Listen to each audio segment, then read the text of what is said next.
Welcome back, guys, to the Football Biz podcast. As always, I'm Grayson Mortimer. He is Hunter Boyven, and there is a lot that has happened this week. A few games that we're going to talk about, as well as a giant scandal, as well as predict the UCL round of 16, which does start tomorrow. So a lot to go over. But first of all, let's jump right into it and go talk about some of the Premier League games. So first one we're talking about is Arsenal, or not Arsenal, Chelsea against West Ham. That ended 1-1, but there was a very controversial call in this match. Yeah, I'm gonna have to say that Chelsea at least should have had the opportunity to win this game. I think that was a clear handball. Um, and I guess maybe the argument was that it was natural position, but that might have been the most unnatural position I've ever seen in my life.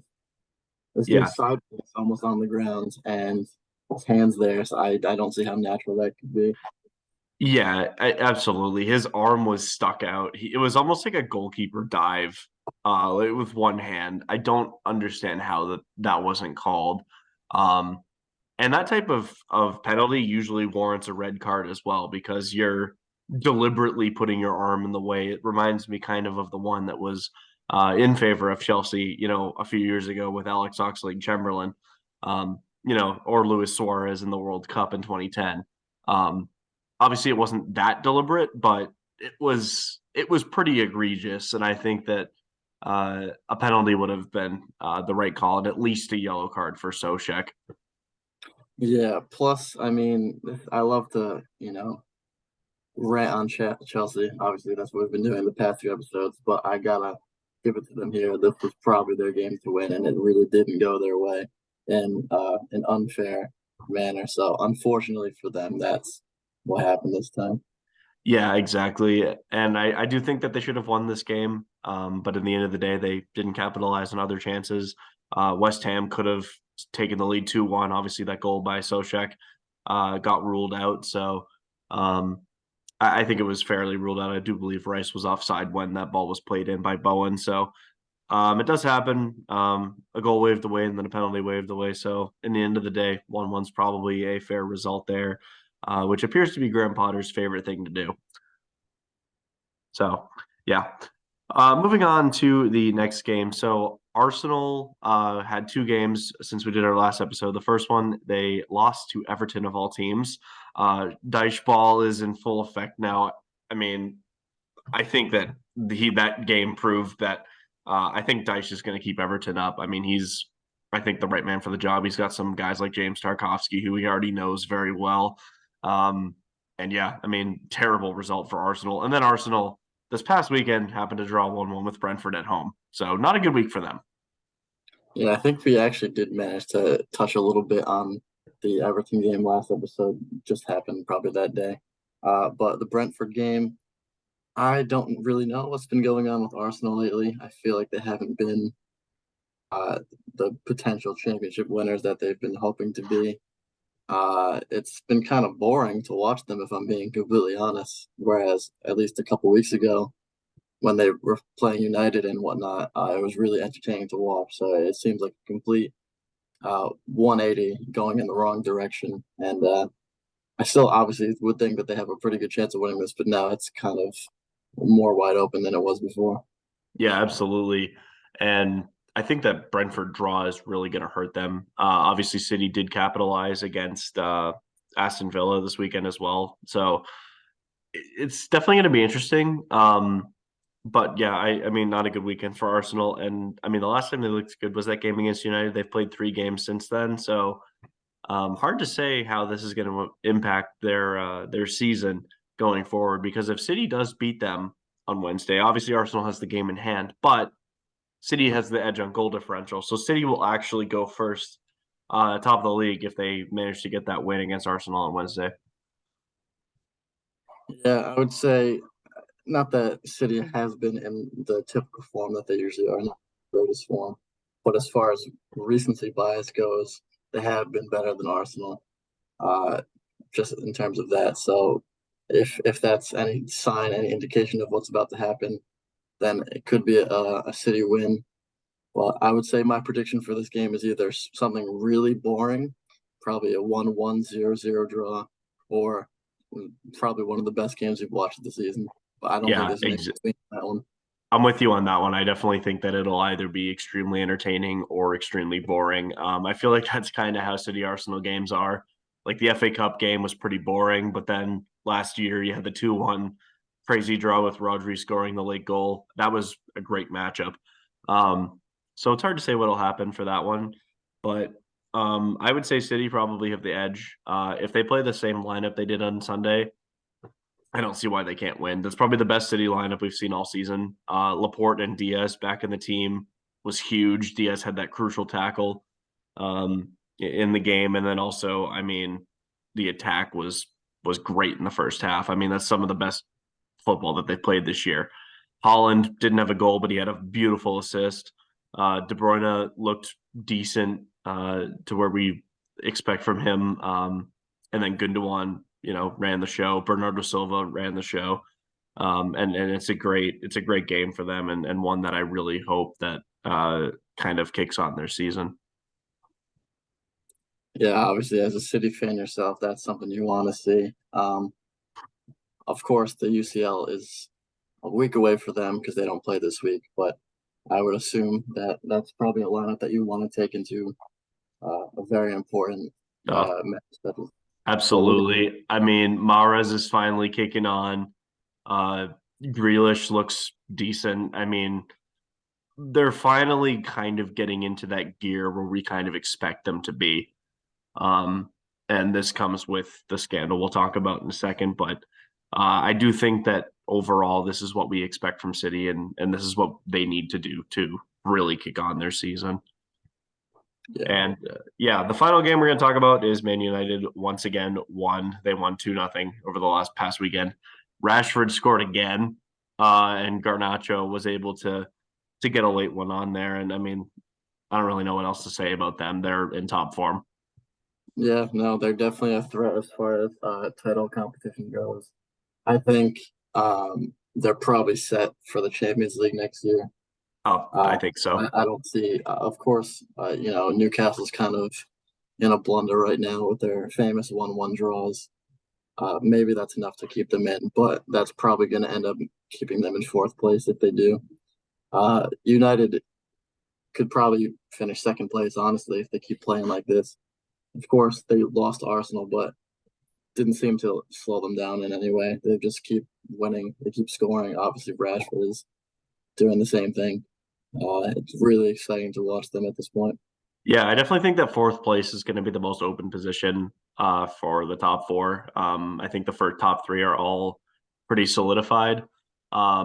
I mean, Newcastle's been slipping, and then Tottenham just lost 4-1 to Leicester. So, and then Rodrigo Bentancur tore his ACL and is out for the rest of the season. So that definitely hurts Tottenham. Yeah, not a good result for them. Leicester absolutely flew in that match. But yeah, I mean, top fourth place is going to be a very hotly contested position, as well as the bottom three in the Prem. But yeah, going back to Man City. So I have a little bit of a rant here. I'm not gonna lie. I'm gonna take the floor for a couple minutes if you don't mind.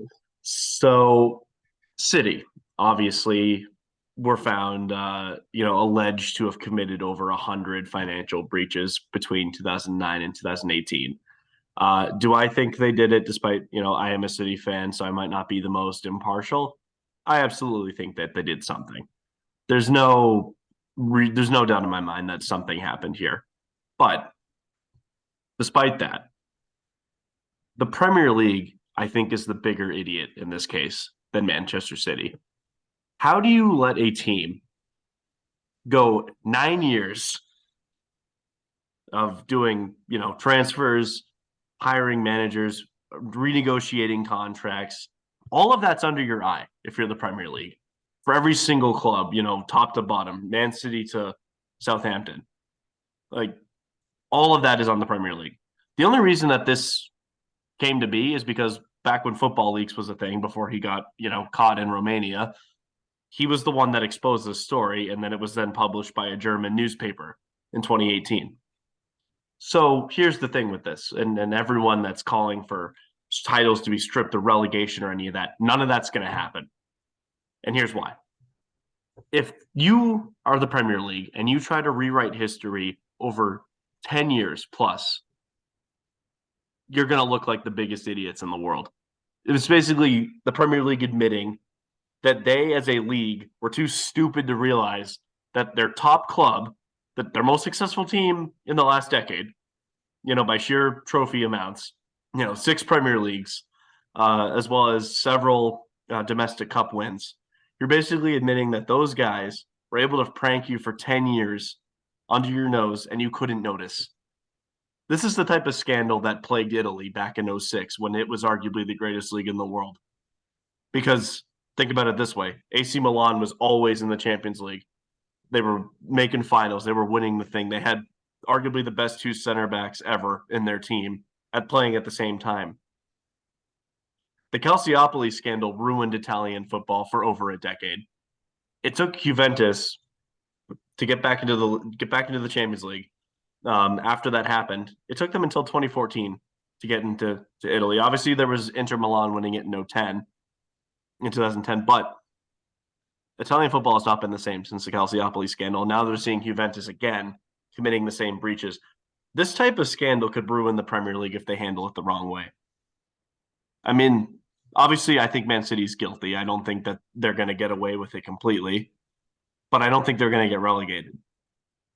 The Premier League can't rewrite history in this way. Otherwise, you're basically admitting that they're at fault, for letting City do this, and then you're done. So I think a reasonable punishment would be either a 15-point deduction, which is exactly what happened to Reading last season and Derby County down in the championship. They got point deductions for overspending, or what Juventus did. They got 15 points for hiding their finances. So it's a combination of both. I think that's reasonable.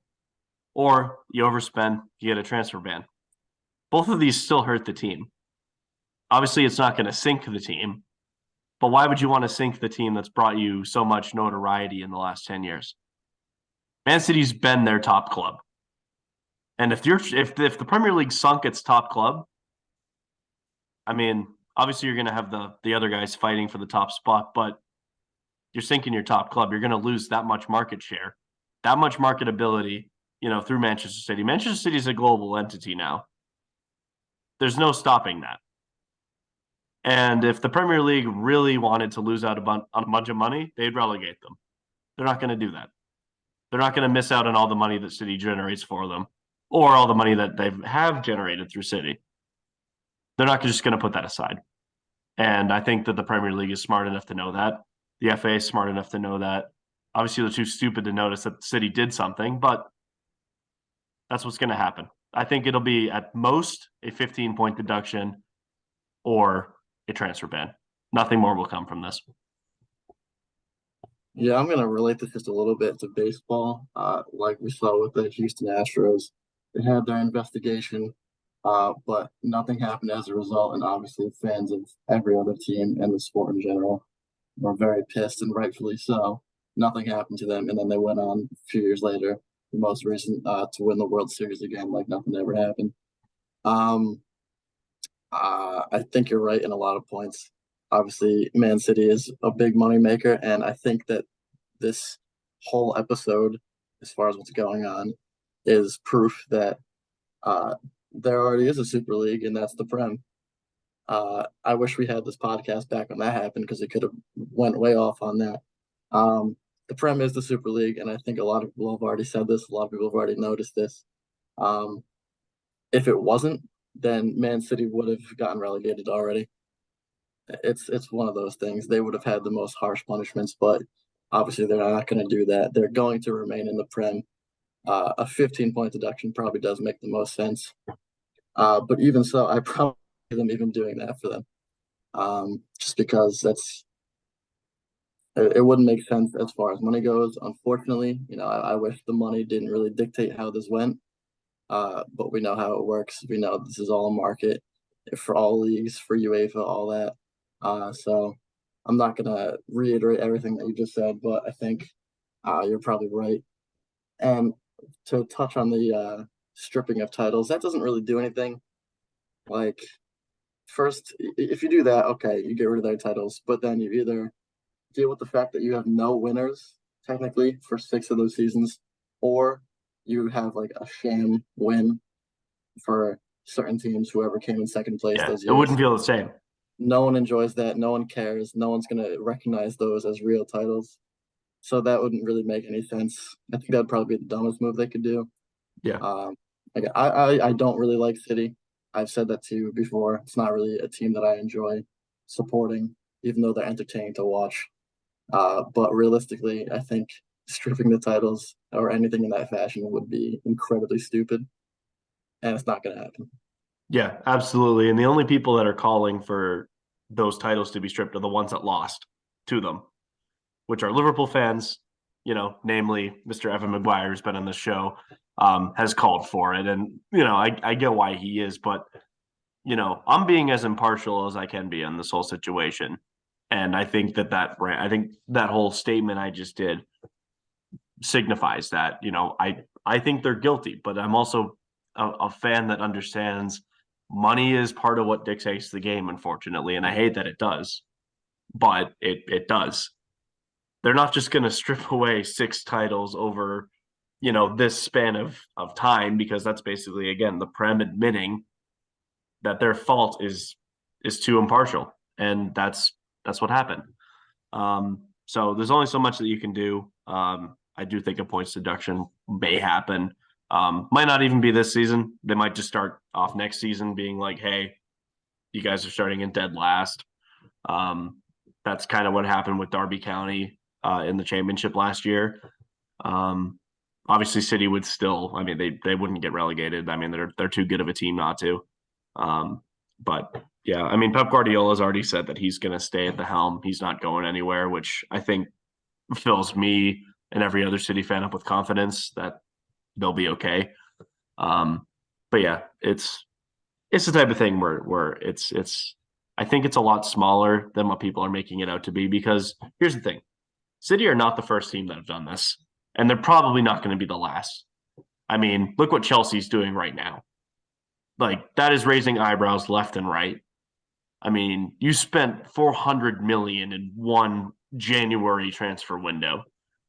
I mean, that's got FFP written all over it. I mean, and then Newcastle, I'm assuming, are probably gonna follow that up at some point as well, with the takeover that happened with them. But I'm sure every club also does something like this and has gotten away with it, because they're not the same size as the Premier League Big Six. I wouldn't be surprised if other investigations come from this into Arsenal, Liverpool, Chelsea, Tottenham, Man United. Like, all of these teams spend money like no one's business. And I get, to some, yeah, Liverpool may seem like they don't, their fans act like they don't spend anything, but come on, you just bought Cody Gakpo for 30 million. It's not like you don't spend anything. Like Darwin Nunes, you got for 75. Like, Arsenal just spent a bunch on Odegaard, Jesus, Zinchenko. Like, all of this money is around there. And it's hard to say. And then that expands to other leagues too. Real Madrid, Barcelona, Atletico Madrid, they've all spent ridiculous amounts of money. So this type of thing, I think it's not limited to just City. City's just the one that got caught. And well, we'll see what happens in the Premier League and the courts, but um, I don't think that much will come from this, because again, I don't think City's the only one. Now, 100 counts. It's possible that those teams don't have as many as that, because that's a lot, frankly. But I mean, come on, you're kidding yourself if your team hasn't done anything suspicious. Yeah, I mean, Bayern is a Bundesliga poacher, so everyone's got their vices. But yeah, every club everywhere spends a lot of money. I think just because of the press on teams like Chelsea and City, it seems like a lot more, and an egregious breach of financial fair play. But if that were to be true, then you could look that there's probably the actual number that is needed, however it works to breach financial fair play, is a lot less than it seems, in which case that means every team has probably done it once in recent memory. just not in such an egregious way where it's become like front of the newspaper type deal. Yeah, exactly. And I actually saw, I think it was a BR post the other day of teams that have like the highest net spend, but also like the highest net loss. City was like 25th on that list. It's not like they don't sell players because they do. I think this past summer exemplifies that perfectly. They sold Sterling, they sold Jesus, they sold Zinchenko. In the past, they've sold guys that really didn't play for them, like Douglas Luiz to Aston Villa. Sancho was in the mix there. Like City has a better academy and buys a lot of guys under the table, and people don't even realize it. But they also sell these guys for decent amounts of money, and a lot of clubs do this too. Liverpool's got a great academy. Arsenal's got a great academy. Chelsea has a great academy. Like all these teams sell guys and make a lot more money than people think off of it. So it's not like they're just buying everyone as it seems like City does this, but it's not like they're just buying everyone in sight that they can just to make their team better. Like, I mean, there's still guys in City's team that have come through the academy, like Phil Foden, Rico Lewis recently, Cole Palmer. Like, there's still guys in this team that have come through the academy or were bought at a very young age, for decent money, sure, but have been there for a long time. John Stones is a great example of that. Kevin De Bruyne, I mean, he's been there for almost 7 years. Bernardo Silva's been there a long time. Mahrez has been there a decent amount of time.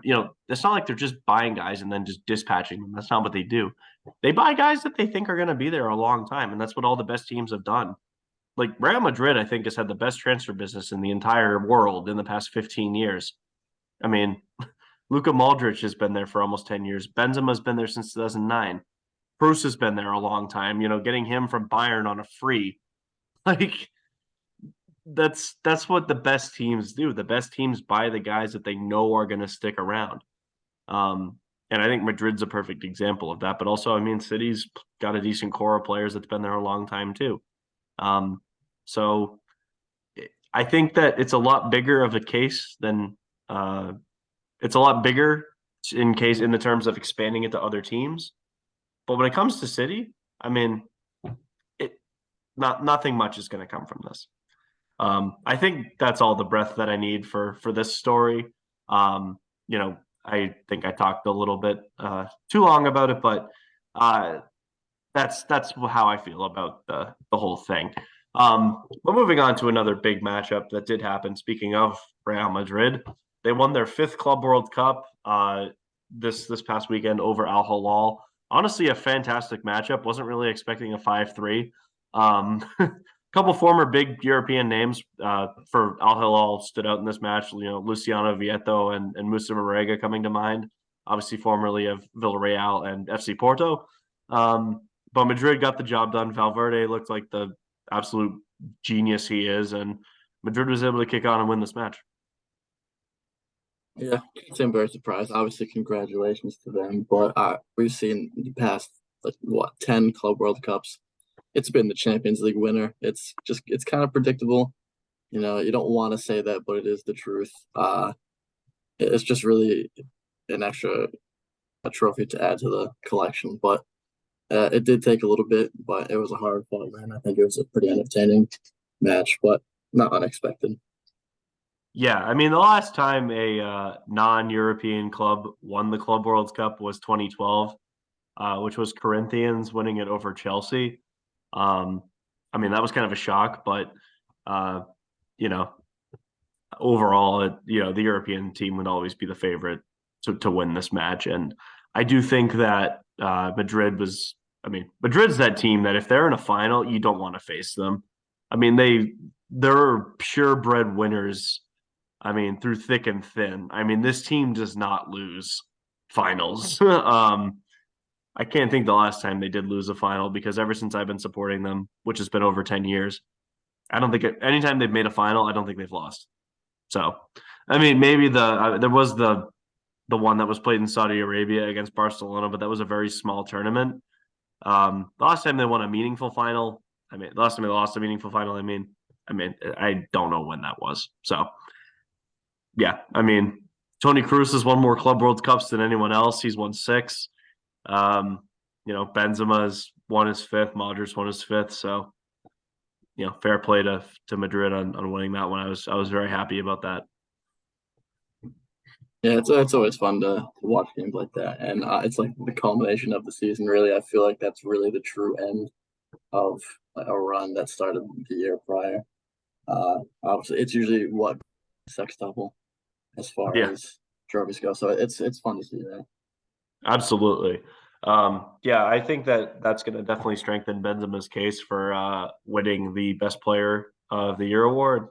But I mean, he's obviously got the likes of Messi and I believe Mbappe against him there, so it's going to be tough. But we'll see what happens on that front. Moving on to a couple other games, the Bundesliga is about as heated as I've seen it in the past decade. I mean, I can't think of the last time it was this close. Uh, Bayern are not running away with it. They've only got a 1 point lead over Union Berlin. Dortmund hasn't lost a match in 2023. I mean, what are your thoughts on the Bundesliga here? Um, I'm happy about it, really, because obviously there you have the memes, you have all that talk, Farmers League, all that stuff. But then you look at it, and in reality, it's the closest race I think of any of the top five leagues right now. I Of believe it is. course, Yeah, people will find an excuse to take credit away from that, but it's very entertaining right now. It is anyone's game. As a Bayern fan, I'm not too happy, but as a fan of the league itself, I think it's good for the league. Brings a little bit of notoriety to it. Plus, I will say that at the start of the Champions League, as far as knockouts go, they did have the most representing teams as far as all of Champions League. They had five in the beginning of it, and they either have four or three, and they're either tied with the most or they have the most as far as representation. So it's not really a pushover anymore. I think they can have yeah, a decent run as far yeah, as Champions League. yeah, for sure. I definitely think that it is a more competitive league than it's giving credit for. I mean, as you said, in the UCL, there's a ton of teams still left. So I definitely think that the Bundesliga is underrated. I think it gets a lot of hate, and it shouldn't. I think Liga is probably the biggest case for the actual Farmers League of the top five. Italy's becoming a great league again. Obviously, the Juventus thing doesn't help it, but um, I mean, Napoli's absolutely flying, and I actually put them as one of the favorites for the UCL. A lot of people might not, but I mean, Victor Osimhen's a man on fire, and Kivara is also insane. So I would say that yeah, the Bundesliga is a great race, and I hope that Bayern doesn't win. I know that won't make you happy, but I'd like to see somebody else win for once. Union Berlin would be a great story. I mean, it's a team that no one would expect to win. Pretty close to a Leicester type of team. Probably not as big of a shock, but I would love to go to see them win that. That would be awesome. Yeah, I'm still not ready for that, but we can talk about that down the line. They only have 14 games left, so Yeah. obviously it ends sooner than most leagues, but we'll see in 14 weeks, I suppose. Yeah, for sure, exactly. So we'll see what happens in the Bundesliga, but yeah, La Liga. I mean, you made a note of this and a very impressive stat. Marc-Andre Ter Stegen has 17 clean sheets in the league this year. Uh, that can't be understated. I mean, Barcelona is a defensive team. They have to be because they don't really have the attacking talent that they used to. Um, they had a 1-0 win over the weekend with Pedri scoring the lone goal. Um, I mean, great win for Barcelona, and Ter Stegen is having a great year. Yeah, I don't remember if I said this in one of our first episodes or if I just mentioned to you privately. Uh, I thought Ter Stegen should have started for Germany. We did Um, mention that. Yeah, I uh, agreed with you. I think he should have yeah. as well. Um, of course, Neuer is a leader, and as far as leaders go, he's the most qualified to be a captain on both Bayern and the German national team. But as performance goes, I feel like that should have been taken more into account as far as the World Cup went. Ter Stegen, even at that point, had already had so many clean sheets, and he had been one of the best keepers in the world. He didn't get the recognition for whatever reason. I'm going to assume it's just because of the captaining. But I'm glad people now are realizing that he's as good as he is. Obviously, a couple seasons ago, he was kind of getting toasted by everyone. But this season, I feel like he's proven himself. Yeah, I think so too. And I think the reason that he doesn't get more recognition is the fact that Barcelona is still financially shambolic.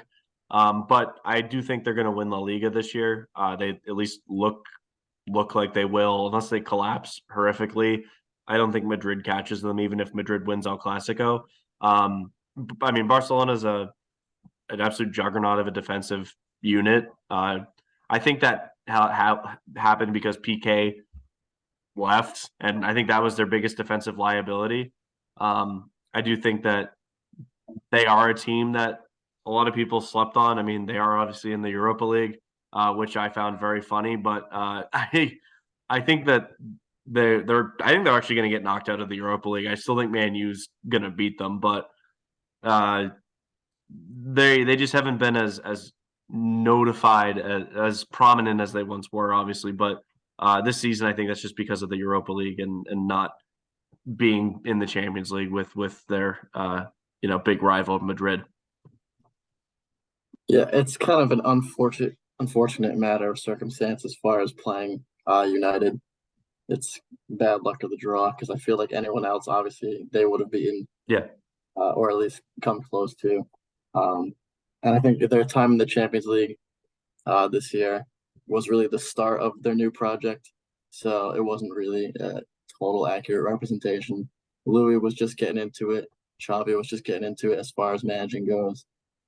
They found their footing now, and I think that's pretty clear because it seems like, as far as league goes, they're almost untouchable right now. Even if the wins are like by small margins, it's very impressive. I mean, it kind of reminds you of how Chelsea won the league with Mourinho. I mean, it was always score and then just absolutely park the bus, and it does work. I mean, if the other team can't score and the other team can't score, that's a way to win. Yeah, Obviously it's not the prettiest style of play, but sometimes effective isn't always the prettiest. So yeah, I do think that Barcelona does have the advantage in La Liga, but I mean, United's probably the favorite in the Europa League, and frankly, they should win it. But yeah, moving on to our final segment, we're going to go over some matches that are happening this week in the UCL, as well as next week. We're going to go over all of the matchups and who we think are going to win. First one we're going to talk about is Bayern Munich against Paris Saint Germain.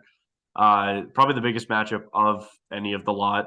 Messi and Mbappe are back in training, despite the fact that both of them were questionable. I mean, you called this last week. You said that this was going to happen, and I'm kind of shocked it is. But I mean, yeah, I would say that this will be a very intense matchup. I have no clue who's going to win this one. yeah, I'm pretty pissed off about that. I mean, again, I knew it was going to happen, but at the same time, it's how do you get away with that? I think Nagelsmann was smart in making it known that he was aware that this was going to happen as well. I don't think anyone believed it for a second, although I wanted to really bad. I knew it wasn't going to happen. At least not both of Messi and Mbappe. You're going to have at least one.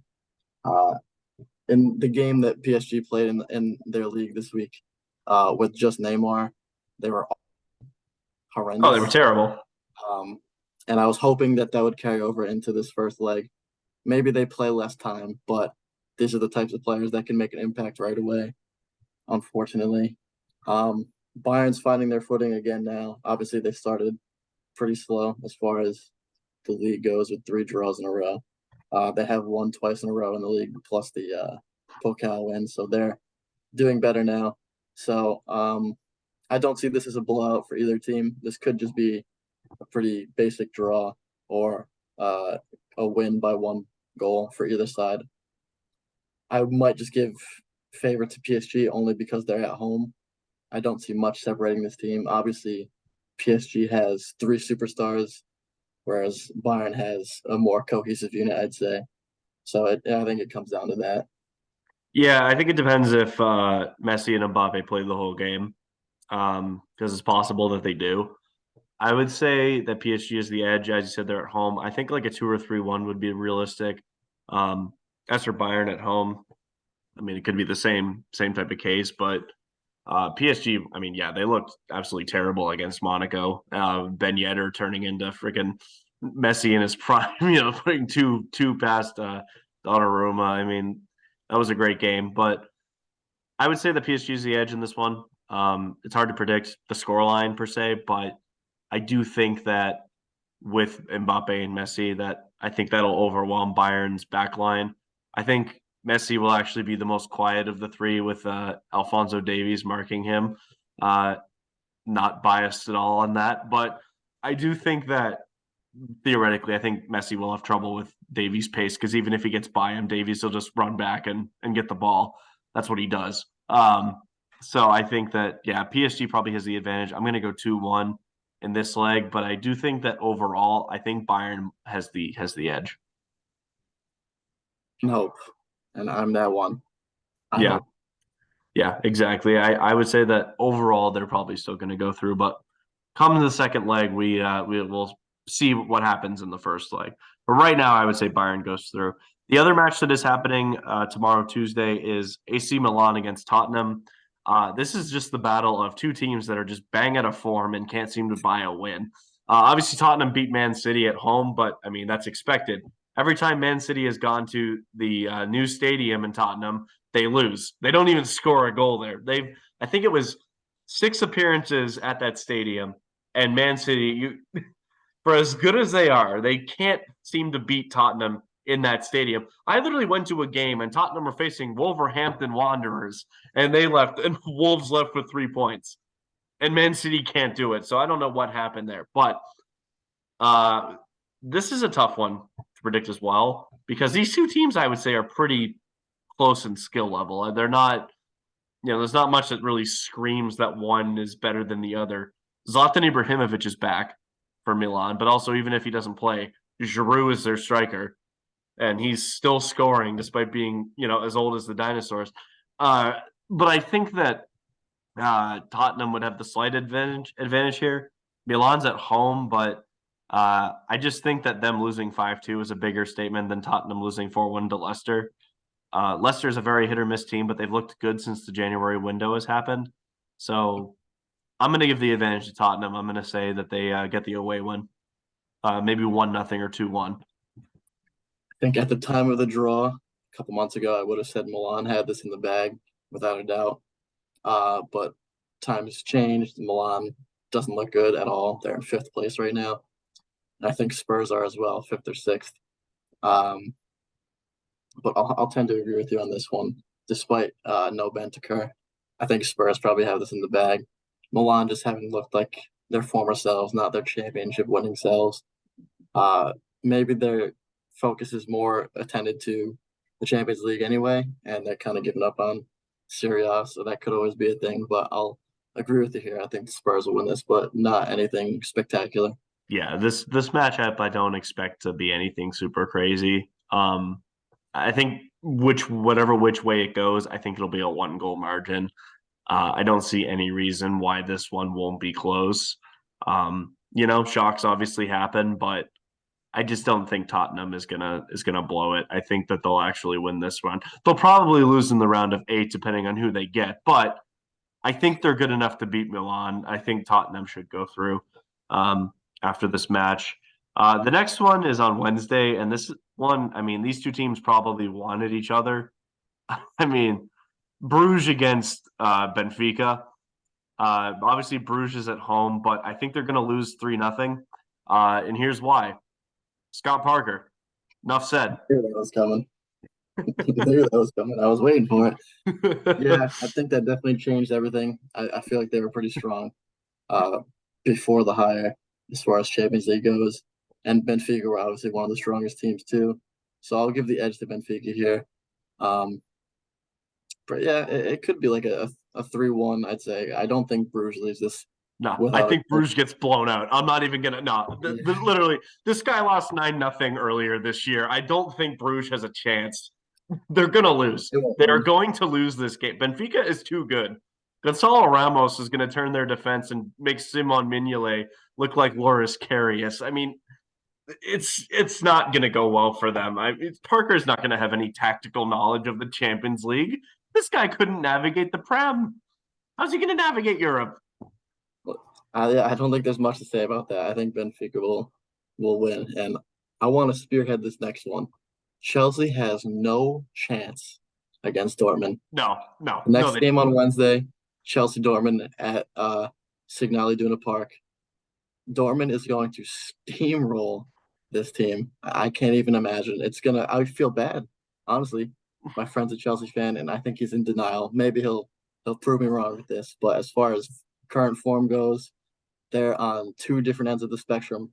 Call it first and 20th place. They're not even close. Yeah, Dortmund is on fire right now in the Bundesliga. Their big striker is back.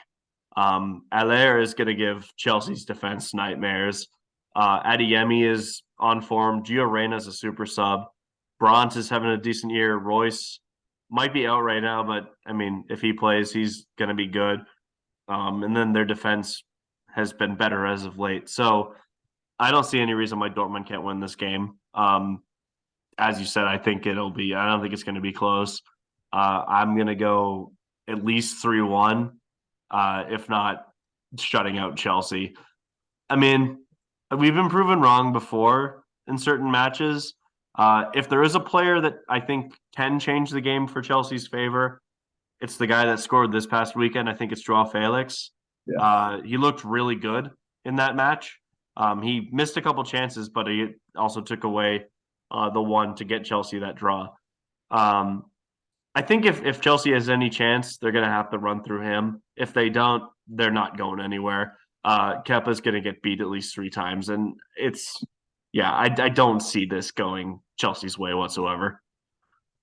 I'll give them the credit. In the last game, they did look pretty good, especially in comparison to weeks before. But I think those weeks before mean a lot more as far as how this particular matchup will end up, especially at Dortmund. So, yeah, I think it's an L already for Chelsea.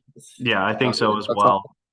Yeah, we will talk about the next. Let's talk about the matches next week too, just to summarize these because I do want to talk about these right now. The first one's Liverpool against Real Madrid, uh, and I think similar to Chelsea. I get Same it's thing. Anfield. I get Anfield is a great home stadium for Liverpool, and it's been a fortress for the last 5 or 6 years, really since Klopp has been there. Uh, they're not winning this match. Madrid just won the Club World Cup. Their confidence is going to be all the way up here right now, like super high. Madrid's winning this match. I'm going 3-0 again. Like Liverpool's attack has been misfiring. Darwin Nunez couldn't hit a post if you asked him to. Like he's maybe the worst signing of the year this season, and there's been some pretty bad ones. Yeah, if you ask Darwin Nunez to score, yeah, if you ask this man to go fishing, he would be in the water. Like the boat would capsize. A fish Uh, would latch on. It could be like the smallest fish ever, and the boat would capsize. That's how effective Darwin Nunez has been this year. I don't think Evan is going to be quite happy to hear you say that. Oh, no, he won't be, but I don't care. He's awful. Like he is not adjusted to the Premier League whatsoever. And maybe he'll prove me wrong in this match by putting 3 past Thibaut Courtois, but it's not happening. Liverpool's not winning this match. Madrid's midfield is going to make poor little Bicetic look like the little child he is. Like, I'm sorry, Thiago's going to get outpaced by Valverde. Modric is going to dictate the play. Henderson's not going to know what to do with himself with Kroos and Modric's passing. Like Vinicius is going to make Trent look embarrassed again. Like there's no chance. There's no chance. Madrid's Yeah, defense is better. Van Dijk, I think, is still out. So not yeah, sure about that. I You don't might be believe he right. played this past weekend. So I think he's still out. So it's probably going to be Matip and Kanate, who are good defenders, sure, but they're not Van Dijk. And they're on the flip side, they're not Tony Rudiger, they're not David Alaba, they're not Eder Militao. Like, sorry Yeah, guys, yeah. Madrid's winning this I match. don't have any. I don't have any qualms about that. Um, the only edge they have is that it's at home. So the only thing that'll do is make it not the scariest blowout we've ever seen. That's about it. But they're still losing this. Yeah, it's gonna be embarrassing. I maybe it'll only be 1-0, but I don't see any realistic way how Liverpool wins this match. They're in 10th right now. Well, Um, they are beating Everton right now, but it's Everton, so yeah, they always beat Everton. That's not really saying much. Um, yeah, the second match for that for next Tuesday is Eintracht Frankfurt against Napoli. Uh, I think it's the same thing. I get that Frankfurt, Frankfurt's home. You're facing the best team in Italy right now. I mean, maybe the best these team in the world right guys, now. Napoli, I would say right now, if we're talking about current form, I actually think Napoli's the favorite to win the UCL, which I know isn't kind of insane because they don't really, I don't think they might have won it once in their history, but they don't usually, they're usually that team that people predict to get tossed in the round of 16. I mean, they're on fire. They're absolutely on Yeah. fire. There's The nothing only thing, stopping this team. They've lost once this year. Like, yeah, and it was to Inter, which is a good team, obviously. yeah, it's not like Uh, they lost to somebody bad. Like, the Napoli only is thing stopping them, scary. I say, is timing, because obviously this is a really long period of time in which the Champions League spans over. Things could happen in what 3 months as far as where the final is from now. That's Yeah, the only thing that could stop them, because if it was all played in a matter of 3 weeks, they would have won it. I It's think they'd be the for sure. favorite. Frankfurt Um, is good, but coming up against a team like this, no chance. yeah, no, Frankfurt's not winning this game. I'm thinking 4-1. Like, I think Napoli's going to run away with this game. That being said, Frankfurt, I think, is one of the weaker teams left in the round of 16. They're obviously not bad, but they're not the same level as some of these teams. I think, other than Bruges, I think they're probably the weakest team left. Which is no slight to them. I mean, come on, you guys they've made it this far, but there's no slight to them. I do think, other than Bruges, I think they are the weakest team left. I would say Benfica is probably better than them, um, and they're up against one of the best offenses out there. So I think Frankfurt's screwed, for lack of a better word. Um, but yeah, then on the Wednesday, the first matchup there is RB Leipzig against Man City. Now Leipzig's at home in this one. I'm actually gonna say it's only gonna be maybe 2-1 for City. I don't think it's gonna be a blowout. The way City have been playing recently, I think if they use the lineup that we saw against Aston Villa, I don't see why they lose. I mean, that lineup is filthy. Yeah. Um, City in their best form, I would say, is the favorite to win, but they haven't been recently. So I would say it's right now Napoli, or if the big three play PSG. But I think right now City's kind of in a way where they're only winning games by a goal or two. Um, Aston Villa, they outplayed them in the first half and they still conceded the second half goal. I think it's going to be something like that. I think they'll come out in the first half just absolutely dictating everything. I think they'll score twice. I think Leipzig gets a goal back in the second. I think it'll be close, but I would give the edge to City. Yeah, it's definitely not going to be a blowout because Leipzig have been pretty good since the return of the league this year. Uh, last only lost once, albeit not in a pretty ass way. But it's not a typical Man City blowout, especially as far as because this has happened before in recent UCL history. They've played each other, and obviously Man City have come out on top despite maybe a scare or two. But yeah, City with the edge here, but only by a little bit. Leipzig is a better team than they have been in the past, especially when it comes time for facing City. It could be a surprise draw, but I don't see Leipzig winning, at least not this leg. So Yeah, they have a good team. I mean, they've got the likes of Nkunku, Andre Silva, Conrad Leimer, um, among others, and decent defense led by Gvardiol and Willie Orban. So, I mean, decent team, but I just don't see the win coming out of this match for them. I think City's too much, especially if they play the way they did in that first half against Villa. I mean, they were flying. If they play like that, I see no reason why City doesn't win this match. The final matchup of the Champions League round of 16 for week one that we're going to talk about is Inter versus Porto. Um, I think this will be closer than people think. I think Porto is never to be discredited. Like, they are not a bad team.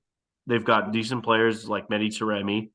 my Canadian guy Stefan Estacchio. So there's decent players in this Porto team. I do think Inter will win, but it won't be by much. I'm saying like two Yeah, one. Lautaro has found his form since the World Cup has ended. It's Since turning like into Andy Carroll at the World Cup, he's finally like it looking like never even himself happened. again. The World Cup didn't even happen. He is playing like he didn't have the worst performance alongside Lukaku as far as striker goes at a World Cup. And you Uh, still managed to win. yeah, without any of his help, despite the one penalty that he did score. Um, yeah, no, they're in really good form. I will say, as far as the last four goes, Porto does have a better record than Inter. But as far as league differential goes, I would say they're playing in a tougher league. Serie A. I could see a draw coming out of this, honestly. Um, I feel like Porto is a tougher team than most teams in the Serie A. Uh, Inter has an incredible strike force, but I don't see it being a crazy scoring game. I think it could be a draw. I'm going to keep it as a draw. Yeah, I think Edin Dzeko is, I mean, Inter's big guy. But I mean, yeah, Porto's got some quality players. I mean, old timey bruiser Pepe is still in there. He's still a factor and he's still good. You got guys like João Mario who have been in the Portugal team before. So it's hard to say what happens here for this one. I think it's one of the tougher ones to predict, but I do think that that Inter will win by a very slight margin. Um, but I just think that there'll be too much. And I think Benfica, despite the fact that Porto was better last year in the Premier Liga, I think Benfica's the better team. Um, so I just think that Inter Milan has the advantage here. And I mean, let's not forget that this team did qualify over Barcelona in the UCL. So I would say that advantage Inter for It was me. a different time, though. I will say back then, It Barca was. was not good. Yeah, that's true. I mean, Inter definitely I think have been pretty consistent this year. They'll win a few and then have a shock loss. Uh, but they looked pretty confident in the UCL. Obviously, they lost to Bayern, but I still think that they have the advantage over Porto in this one, Yeah, in my arguments. humble opinion. If they do win, it's very slim. Yeah, I think so too. Um, but anyways, that'll do it for our Champions League predictions. Now moving into obviously our favorite segment that we do every week, our hero, idiot, and goal of the week. We'll start with our hero of the week. I'll go first on this one because I feel like it's without saying. Um, I'm going to go with Pep Guardiola. Despite everything that's happening with City, he has let the football do the talking for the win over Villa, but also he has affirmed his commitment to the club.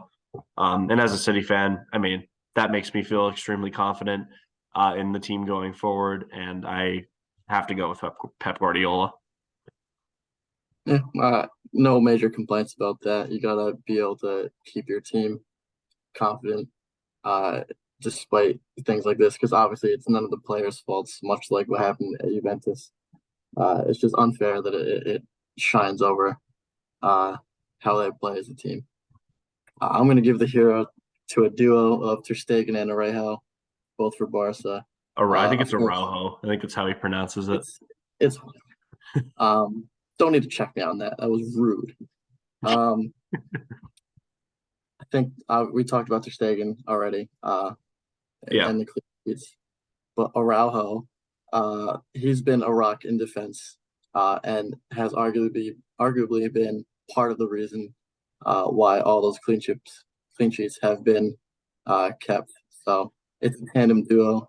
They both help each other out. He's put in a really good performance in the last game they played, and in general this season. So I think, you can't have a great goalkeeper sometimes without a great defense. So I think that's a good duo to have as hero of the week so far. Yeah, Ronald Araujo is I would say Barcelona's best defender. Um, he was sorely missed by Uruguay in the World Cup. And also for Barcelona back in the fall when he went down with injury. And then that could have been part of why they were in such bad form is because they didn't have him as a defensive rock.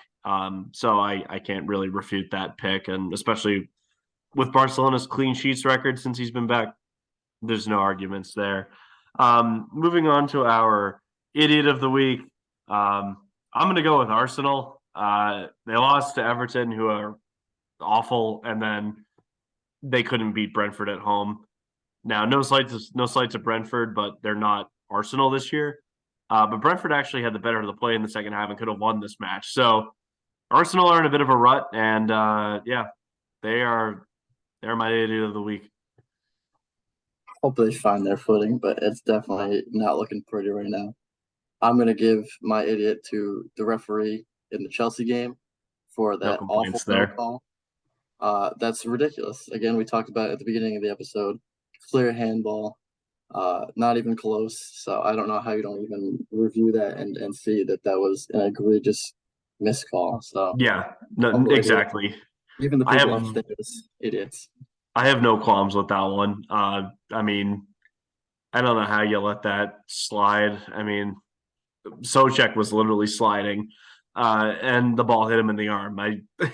His arm was stuck out. I don't know how you don't call that, but um, yeah, I don't have any issues with that pick whatsoever. Finally, go for the week. I picked Ilkay Gundogan against Aston Villa. I think the build up for it was quite nice. De Bruyne feeding it for Holland. Holland takes it around Emiliano Martinez, who I I mean I absolutely love watching that guy get scored on because of how much of a, for lack of a better term, just asshole he was in the World Cup. I mean, he was just being like super confident to the point where it was just cocky. So the fact it was against him contributes to this. But De Bruyne feeds it for Holland. Holland takes it around, kind of at a bad angle, so didn't shoot it himself. Extremely patient with it, makes a move, cuts it across with his weak foot to Gundogan at the far post. Very similar to what De Bruyne did last year against Aston Villa as well, cutting it across to the same player that is Ilkay Gundogan. And Gundogan did the rest, put it right in the back of the net, and City was able to kick on and win that match 3-1. Yeah, no, that was obviously very necessary considering their form as of recent. It was good a kickstart to their hopeful, for you, I'd say hopeful, trending upwards. I'm going to give mine to Pedri. The goal itself, as far as shooting goes, wasn't the greatest thing ever. It's basic shooting. But I think the build up to this was nice. It was classic Barca ball. A nice little pass back and forth pass from Louis to Pedri for the assist. I think it was a nice, well worked goal, and obviously one that got them the win, despite being a 1-0 victory. Of course, obviously you needed that to get 3 points. It was nice to watch. It's very Xavi esque as far as how he likes to play. It was fun to watch. Yeah, I can't really argue with that one as well. And it's a crucial win for Barcelona, 1-0. Can't really refute that. But that will do it for us this week. We talked about a lot. We started with some Premier League matchups. Including Arsenal losing points, United continue to fly, City being able to rebound against Aston Villa. I then went into a little bit of a tangent about why Man City's breaches are, yes, serious, but not to the level that people think that they are, and why the Prem will not hand out the massive punishment that a lot of people want. And after that, we talked about a couple matches, the Club World Cup, the Real Madrid winning, now having the most wins out of any team. The Bundesliga race, we talked a little bit about. Bayern Munich only has a 1 point lead over Union Berlin, so really anybody could win that, as well as Dortmund's form as of recent. We then talked about La Liga and particularly Marc-Andre Ter Stegen, who has been on fire this season with 17 clean sheets. Really can't understate how good that defense is. And then we talked about the UCL predictions for the next couple of weeks. So a lot happening there. We will do a roundup of that, both for the first few matches this coming weekend, and then after the second round, we'll review how the first round went, and then go on to the second one, how we think that that's going to impact that. So stay tuned for that. There's a lot to come. If you haven't subscribed already, please do. It helps us out immensely. You can find us both on YouTube and or Spotify. Any help is very very good for us. And follow us on Instagram if you aren't already at Futbal Biz Podcast. That's FUTBALBIZ Podcast on Instagram. And really anything helps. And then obviously, as usual, we finished our segment with our goal, idiot, and hero of the week. From both of us, until next time, I'm Grayson Mortimer. I'm Hunter Boyd. And we will see you next time.